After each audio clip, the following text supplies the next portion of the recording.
Welcome to the Imperfect Men's Club podcast, or hopefully welcome back.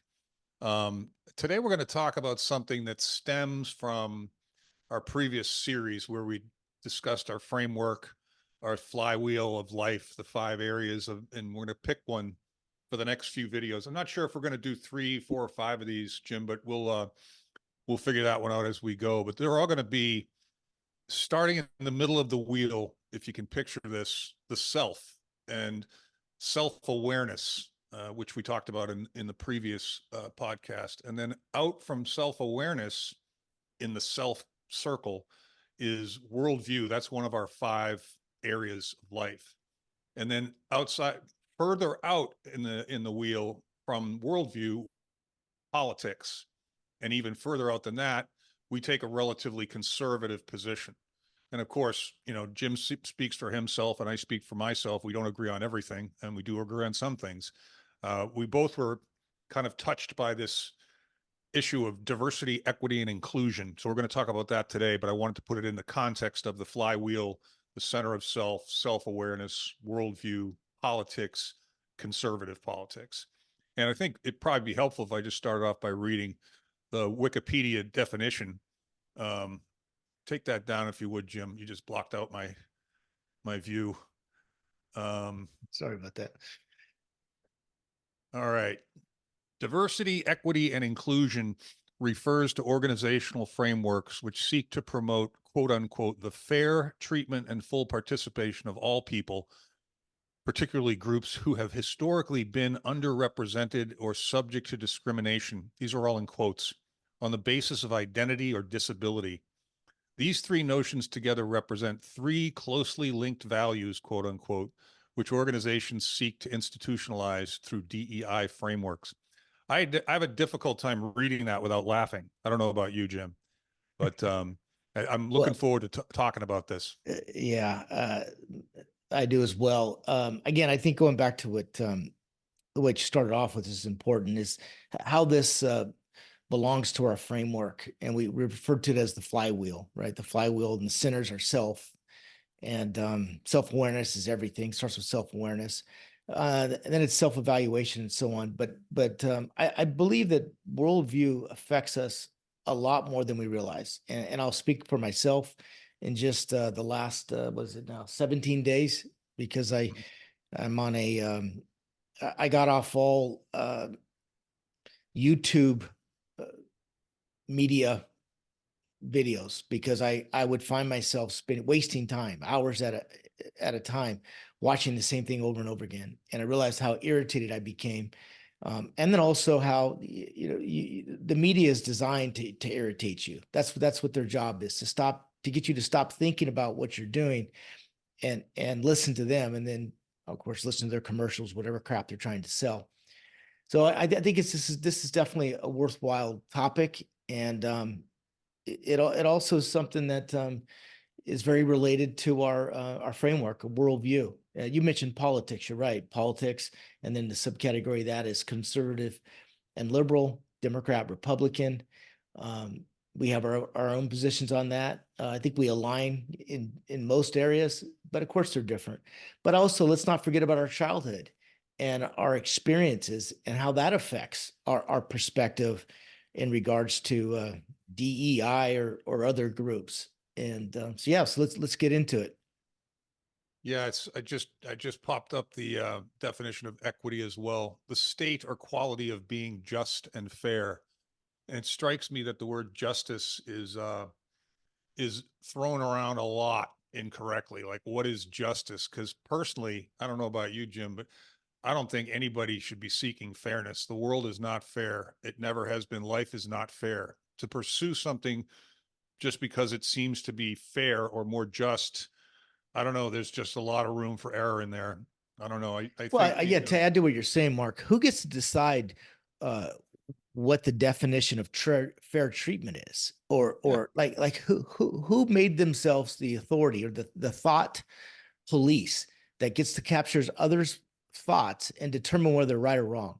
That's a very, very dangerous road that we've gone down with this. And it scares me anytime somebody gets to decide you can't think the way you do, because if you do, I'll punish you, or I'll make sure you lose your job, or lose your career. And It's very this has dangerous. really divided us as a country. In fact, Yeah. I openly say I think that we have been compromised, and I think Yeah. that the United States of America was so strong, they know they would never to be able to bring us down militarily, but the best way to bring a country down is do it internally. Yep. And this is Yep. what this is, in my opinion, a strategic plan to divide us, to group us up, and then eventually, like all civilizations, they'll eat each other. And It's that's historically speaking, any socialist regime or communist regime will tell you when they're allowed to admit it in public. That's the only way to ruin a country is from the inside, that's right. and And it's then no create question. laws that punish people for having an opinion or a thought, which is exactly what the United States of America was supposed to be not. And That's right. we just recreated the exact same thing That's right. That's that right. we yeah. So yeah, let's get into it. I mean, I think we'll start off with I can start off with the story, or we can start off with the media, and it depends what channel you watch, right? Go And for it. Tell us a story. yeah, well, a couple of things. Again, I just guess full disclosure on this one. I have some pretty strong beliefs about the last election, because now that we're into an election cycle, right? As of we're officially in the election cycle of 2024. If you look at what happened 4 years ago that led up to to Joe Biden and Kamala Harris being president, it's not a coincidence that they use events that were happening to benefit or to favor their campaign. And I guess that's both sides do it. So I'm not suggesting that's not the other side wouldn't have did, but they did a better job. And particularly when it came to the George Floyd BLM period in time, right? They ran with that, and it worked. Well, it's a I think it's taking advantage of people. I think the to taking advantage of emotions based on emotions. Yeah. some circumstances, and we have the benefit today to fast forward and see what was true and what was false, right? That there's no Well, question that people one of didn't trust the police, and that led to some bad things as far as what the police did, but also look some bad things that we are experiencing right now, and that's crime. I mean, I happen to have some very, very close friends that were former cops or recently retired. They will openly tell you that they were asked to stand down, and that yeah. came from the top. That came from the top as the Democrat run states. It was pushed right down into the police departments, right into the mayors. I think That's not that's my a opinion. That is a fact. no. I think that's a good topic for one of the podcasts in this series, because it's peripheral to DEI, but it's closely related. Mm-hmm. It's the whole tool that's being used is propaganda. And propaganda works. It works historically. It worked in Nazi Germany. It worked in communist Russia. It works, and the Democrats are very good at it. Mm-hmm. My angle on DEI interesting because it's two areas which we share, which is sports, and the second area is careers, which is my profession. Career advisory services, if you will, blows up DEI because I don't care what level you're playing sports.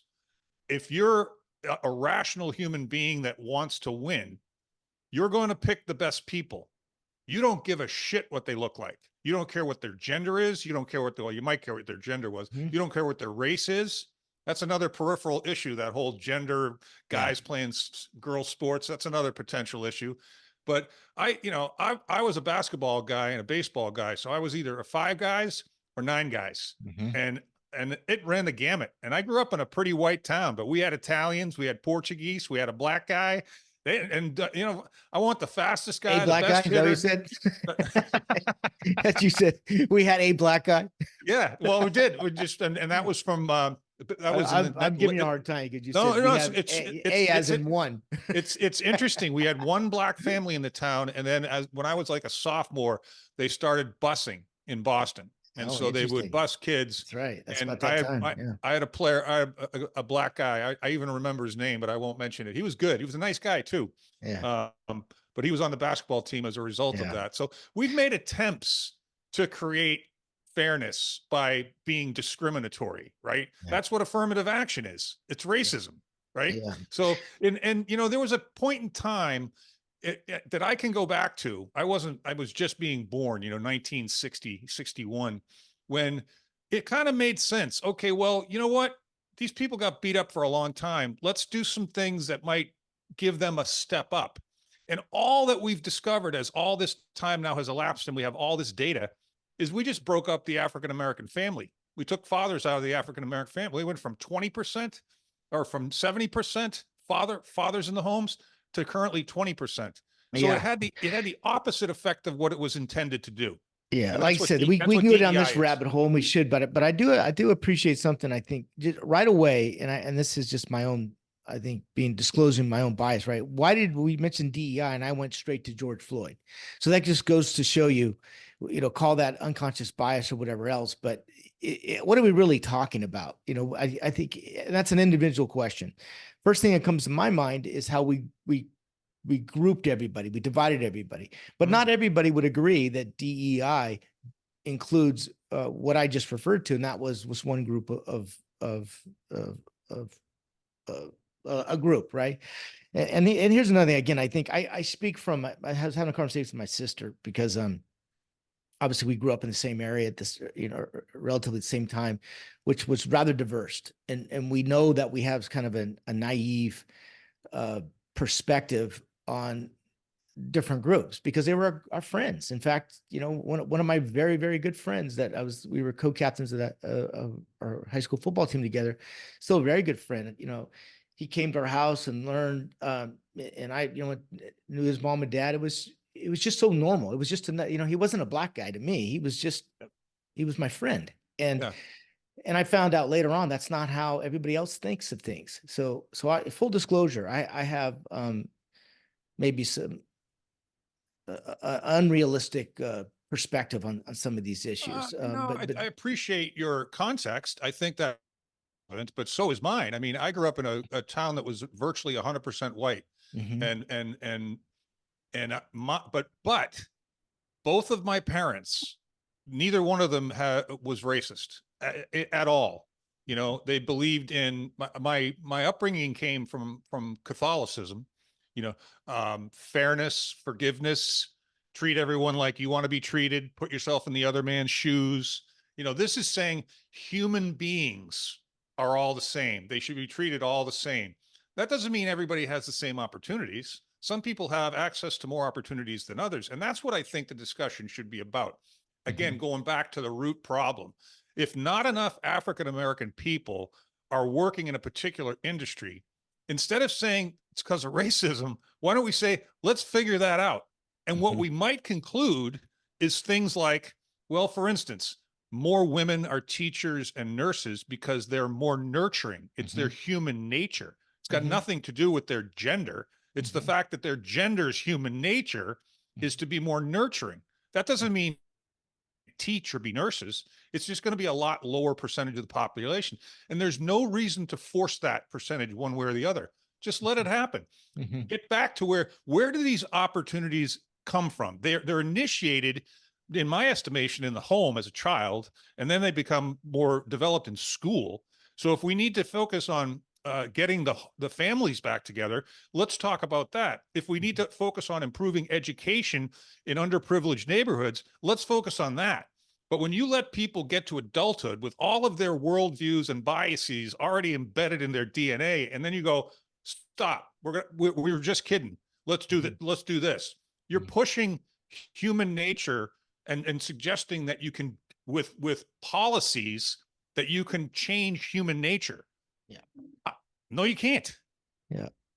Yeah. Again, and I also think that to ask somebody to not this you hear it often. I don't see color. That's bullshit. Of course we Yeah. see color. I see color Mhm. every day. I'm a Yeah. human being, and I see different groups of people that have different behaviors based on their heritage, right, or their childhood. What's wrong with that? That's why Nothing. you have Italian food, Chinese food, and Mexican food, right?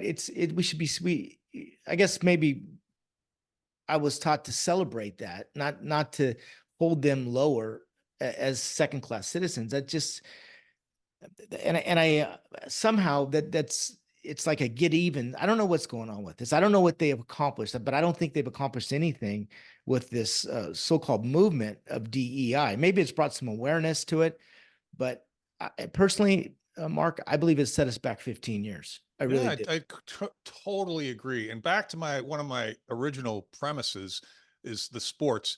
You won't ever find the most advocate of DEI will not talk to you about the NBA or the NFL or Major League Baseball or What do you National mean they Hockey won't talk League. about it? They talk about it. Did you see what happened with No, Colin Kaepernick? You don't think they talked about it? They absolutely No, talked that's about it. that's not my point though. My point I is know not I'm they. messing with you a little bit, but it's not they haven't talked about it. They've talked about it in relationship to well, areas they shouldn't even be involved in, but also head coaches.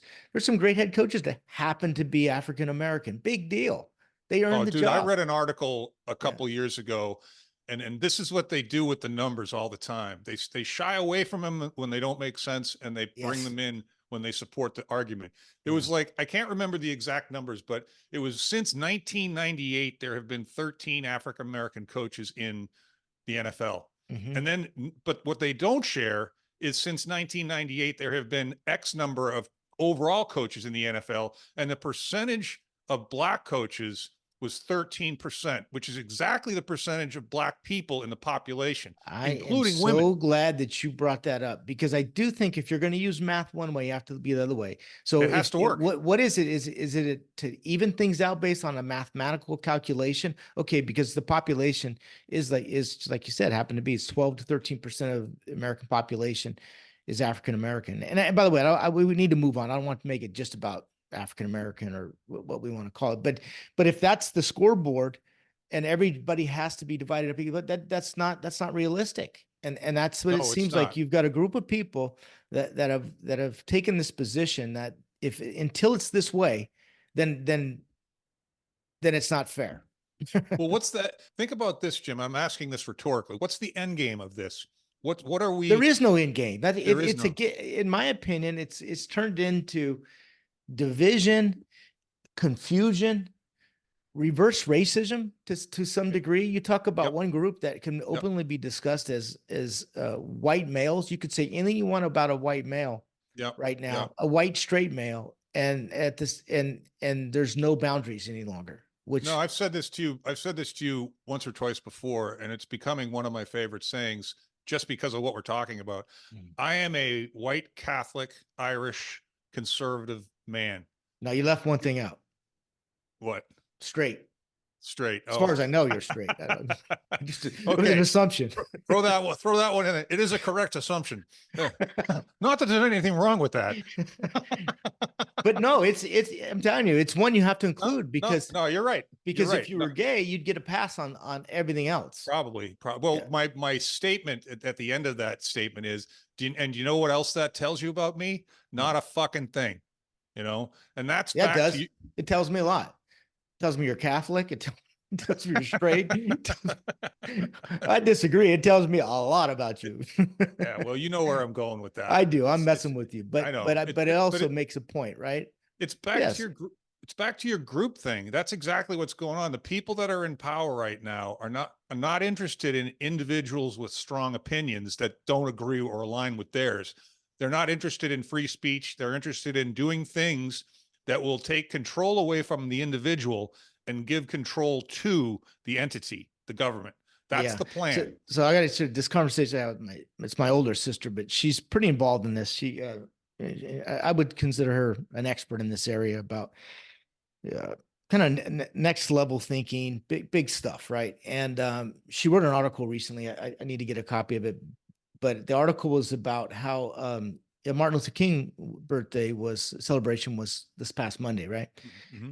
And how his speechwriter, apparently he still lives here in the Bay Area, wrote a piece about how disappointed Martin Luther King would have been if he was alive today, and that what he wanted, his vision, is turned out not at all like that. And so she just took that article and ran with it. And again, growing up in the Bay Area, kind of the same time, her and I have a similar perspective on this area. I thought it was interesting because what did the one thing that Martin Luther King want? He wanted everybody to be not seen by the color of their skin, right? Yep. What is it? What is it that's going on right now in colleges, in in companies to group everybody up? Is it to get even? Is it to even it out? But they're doing exactly what he hoped that would not happen. Yeah, no, that was totally contrary to his wishes. I guarantee you he's rolling over in his grave right now. Mhm. And I think that, no, when you divide people, you can conquer them easier and then you can control them. That's the purpose of Yeah. that. You can also piss them off to the Yeah, point where people get angry. they hate the other group. And There's a large group of people, dude, that just because I voted for Donald Trump would hate me, right? They wouldn't even want me to speak or defend my position or get to know me or anything like that. That's almost childish, you know? It's childish, you know? but So, yeah, it is another group. Again, let's keep going on. So to diversity, there's a little kinds of group, right? Because this is also, it's a LBGT. It's I it just goes on and on and on, like you said. well, you know what I think, that diversity is a good thing when you're talking about diversity of thought. Mhm. And not diversity of skin color or gender or sexual preference or Yeah. religion. I mean, what we're doing is we're discouraging diversity of thought. We're trying to Mhm. get rid of diversity of thought Yeah. in the guise of being equitable and inclusive. I Yeah. love that word inclusive as well. I mean, what the Yeah. But fuck does I do that mean? like I said, playing sports for many years. In fact, another he's become a pretty good friend. He's a sportscaster, pretty very popular, like been on the TV for years. And he does a class. He was talking about how sports have brought um, civilization together in many ways over years. There's Oh yeah. no, it is the one thing that has the greatest impact on a community is sports. When people um, do these things together and how they celebrate together and all these different things, right? So it's a big part of it. And it's what I like about sports, because it's not based, nobody cares what color you are. They just cares on your ability. And I believe business is the same way. If a guy can make you some money, or he's a good customer, and he pays his bills, do you care what color he is? No. But No. business and sports have a lot of commonalities in terms of breaking down uh, racial barriers or whatever other barriers you have. And The and thing I about, and I can only speak for myself. Is yeah, the more, like you said, the more people that you have from these diverse communities, it makes it fun. It makes it more interesting. It's more colorful. We should be celebrating that, no not question. trying to keep a scoreboard or punishing the ones that don't agree with the definition of what that looks like. I was playing basketball downtown Chicago back in the 80s, and there was a particular park, Lincoln Park, and this particular court, it was mostly black guys playing basketball. As a matter of fact, this one day I was the only white guy. I brought my ball up and I got next or whatever. These guys wanted nothing to do with me because they all assumed I wasn't any good, right? And I was fucking good, right? And I've done this with different sports. Finally, there was no way that somebody couldn't have picked me. It was going to be so blatantly unfair, unjust, whatever. And I just waited. I didn't complain, nothing. And I got on the court. And the first thing that I did was I picked off a pass and I ran the full length of the court and tomahawk dunked it. And I stayed on the court the rest of the day and everybody started picking me first. It was just like, I mean, that's the reality of the situation. Is those guys really didn't give a shit about my skin color, but they made assumptions based on my skin color. So human nature is probably to be judgmental, a little bit discriminatory, a little bit Absolutely. this, a little bit that, but we're flawed. And back to the imperfection is the perfection. We're all Mhm. imperfect, right? Mhm. And I think that my aviation example is from not just a trusted source, someone I love and trust implicitly, who's got 35 years of flying around in planes. And he has told me recently when we've begun speaking of this, that there have been a number of close calls in the sky because of diversity, equity, and inclusion. They're allowing people to sit in that left seat and to sit in the air traffic control seat that are not qualified. And the thing that is the reason this diversity, equity, and inclusion is slow rolling back is because it doesn't work. The reason that it was put in place for so long and so many people started making money and they created titles inside companies for DEI officer, right? In the C-suite is the damage that it causes is incremental and it only happens over time. So you need to have a couple of years of experience with anything, I think, to understand which way is the right way and the wrong way. Because as soon as you take merit out of the formula for hiring someone, that system will inevitably break down. I don't care what the industry is. I don't care what the job is or how senior the person is. You can't put mediocre people in with really good people and pay them the same and not expect people that are really good to leave. It's just the way it works. It just happens over years. So for a couple of years, you can blow your horn about this shit, and then it Yeah. just goes away. But to try to balance the conversation out a little bit, do you believe there are some benefits of having either government or businesses take these initiatives on?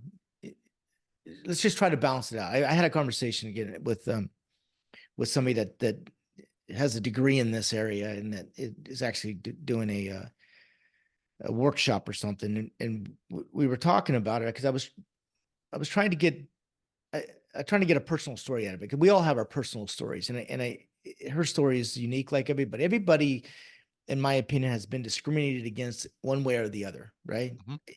It's part of life. Mm-hmm.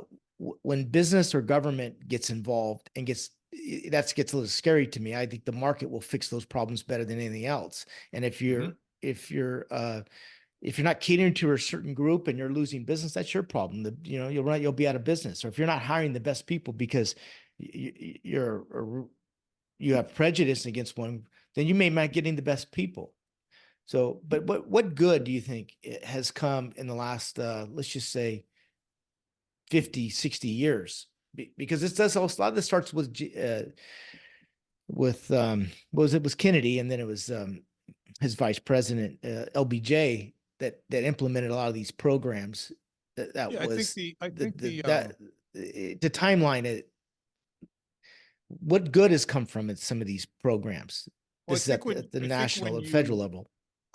When you give people things for free with no accountability or of anything in return, that's another unsustainable model. That one's going to take 30 or 40 years to break down. You're going to need a couple of generations. I think, generally speaking, there's no question in my mind that racism is here. It always has been. But I think that the good that's come of it is we're more sensitive and we're more self-aware of how, just be aware of the, Yeah. I don't use words that I used to use when I was a teenager. I don't think any of us do, right? Things change. So I think there's been a good improvement in cutting back on it, treating it as a bad thing, treating not letting people away with it, right? It's like you're never going to get rid of it because you can't get rid of all the assholes, right? But I think it's a softer play now. I think it's worked that way in people's benefit. The reverse of it, though, when it goes too far, it's like the way we're treating cops right now. Come on, you can't do that. The way we're letting people rob places and just getting away with it, you can't do that. Right. People But coming you're right. across the We have border. made some real progress in We have. laws that have eliminated a lot of these things. So that is progress, and then the people benefit. Also, one thing I want to share, and this before we wrap up here in a few minutes. Speaking of LBJ, this is a few years ago. I don't know if you've ever been to a presidential museum, but he has one in Austin, Texas, right? And when you walk in the front door, the first thing you see is the car that I think it was Kennedy was killed in, or he was killed in. Anyway, that's the exhibit, and then you have all these different areas in the timeline of 1965 all the way through. And What I didn't realize, the first thing I listened to was the conversations he was having with Martin Luther King, which were fascinating because they were all recorded. It's all public record now, right? So Mhm. you can hear him talking to Martin Luther King, and Mhm. Martin Luther King and him were he was leaning on Martin Luther King to get an idea what was going on and what to do. Mhm. And one of his conversations was he was really concerned about these um, black ghettos, and he wanted to fix that problem. So really good intentions, right? Mhm. But what's interesting about that, I also for the first time, because that same year, uh, Malcolm X was murdered. It was Mhm. that same the year he was president. So that was a whole other area about Malcolm X, and I didn't know much about him at the time. I since then kind of did a deep dive. I'm a big believer in Malcolm X, and I know that sounds odd, but what he Malcolm X was saying in 1965 is so true today, and that was Mhm. don't trust the foxy white liberals. That was one of his known statements, right? He Mhm. didn't Mhm. fuck he did not trust foxy white liberals Mhm. because he was openly saying they'll use you for an election and they'll throw you away. There's no question that that continues to go on by the Democratic Party, that Yeah, they are used. He also, what Malcolm X said, he also believed in, he at one point did not like his country. And then of course he was murdered by the group that he uh, eventually started speaking against, that he was a part of, right? And but he before his death, he really believed that this was the greatest country in the world, and that blacks had to recreate their own um, communities and to build that. And I still believe he had the right message. So I'm not discounting Martin Luther King's, but the more I learned about Malcolm X, the more I'm a big believer in his writings and his beliefs. I also happen to grow up near the Black Panthers, right? I was born in Oakland, and Mhm. that was a part of our childhood to some degree, our Yeah. friends and Yeah. everything. So that may sound odd, right? Because you think, No, it but doesn't sound if you odd. listen, I you think, see his readings, and if I had more time, I'd share some with you. They were right on in 1965, and I don't yeah, think it's yeah. changed one bit. So Well, I think it goes way back even before then. If you're talking about principles and logic, I mean, yeah, Frederick Douglass, upon being freed from slavery, was asked, because he was a very well respected author and politician, among other things. Um, well, something to the effect of, what can we do for the black people now? And he said, leave us alone. yeah, think of that. Good way to end it, Mark. Thanks, Jim. That was fun. Yeah, it was.